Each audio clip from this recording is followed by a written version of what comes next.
గురుగారు మరో ఉత్తరం చూద్దామండి. ఈ ఉత్తరాన్ని విజయలక్ష్మి గారు గుంటూరు నుంచి రాస్తున్నారు. సోమవారం పెళ్లిళ్లకు శ్రేష్టం కాదని అంటారు, నిజమేనా తెలియచేయండి అని అడుగుతున్నారు. సోమవారం నాడు పెళ్ళిళ్ళు చేయటమే కాదు, అసలు పెళ్లి పనులు ప్రారంభించడం కానీ, పెళ్లికి సంబంధించిన మాటలు మాట్లాడటం, ప్రస్తావన చేయటం ఇవేవి కూడా చేయకూడదు. జ్యోతిషంలో ముహూర్త భాగాన్ని అనుసరించి మనకు వివాహ సంబంధమైనటువంటి కార్యక్రమాలు ప్రారంభించడానికి కొన్ని గ్రహాల ఆనుకూల్యం అవసరం అవుతుంది. కాబట్టి ఒక్కొక్క పని ఒక్కొక్క రోజు చేయవచ్చు, ఒక్కొక్క రోజు చేయకూడదు అంటాం. మనకి క్షురకర్మలు లాంటివి, క్షౌరాలు ఇటువంటివి అన్నీ కూడా మంగళవారం నాడు చేయకూడదు. ఎందుకని అంటే కుజుని యొక్క ప్రభావం మంగళవారం రోజున ఎక్కువగా ఉంటుంది. అందుకనే ఆ వారానికి మంగళవారము అని పేరు పెట్టారు. మంగళుడు అంటే అంగారకుడు అనగా కుజుడు. కాబట్టి పొరపాటున ఏం జరిగినా ఆ రోజు గాయం అయ్యే అవకాశం ఉంటుంది.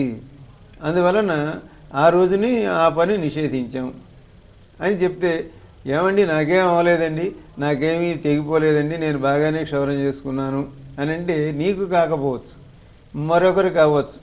అంగారకుని ప్రభావం ఎవరిపైన ఉన్నదో ఆ రోజు వాళ్ళకి జరగచ్చు, నీకే ఈ రోజు కాక ఇంకొక రోజు జరగచ్చు. కాబట్టి ఈరోజు మీరు ఏదో అట్లా కొన్ని మూఢనమ్మకాలు తప్ప దీంట్లో ఏమీ లేదు, ఏది ఎప్పుడైనా చేయొచ్చు అని వాదించడం అనేది సరైన విషయం కాదు. దానిని మన పెద్దలు ఆయా సమయాలను పరిశీలించి వాళ్ళు మనకు ఒక నియమం కింద ఏర్పాటు చేశారు.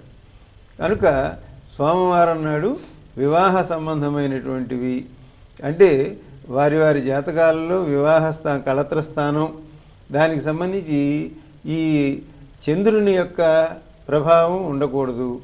చంద్రగ్రహానికి చంద్రుడికి ఉండేటువంటి క్షీణ అభివృద్ధి దశలు ఇత్యాది కారణాల చేత ఆ సోమవారం నిషేధించబడింది. అందువలన వివాహ ప్రస్తావన కానీ, వివాహంకు సంబంధించినటువంటి మాటలు కానీ, వివాహాలు కానీ సోమవారం నాడు జరిపించరు. అది ఈ ఉద్దేశంతో చేయబడినటువంటి విషయం. ఆ గ్రహ ప్రభావం దీనికి పనికిరాదు. అంతేగాని సోమవారం చెడ్డదని కాదు, చాలా వాటికి సోమవారం మంచిది. కానీ ఈ విషయంలో మాత్రం వివాహ విషయంలో సప్తమ స్థానానికి సంబంధించి ఇది పనికిరాని విషయంగా సోమవారం నిషేధించబడింది. కాబట్టి సోమవారం పనికి రాదు. గురుగారు మరో ఉత్తరం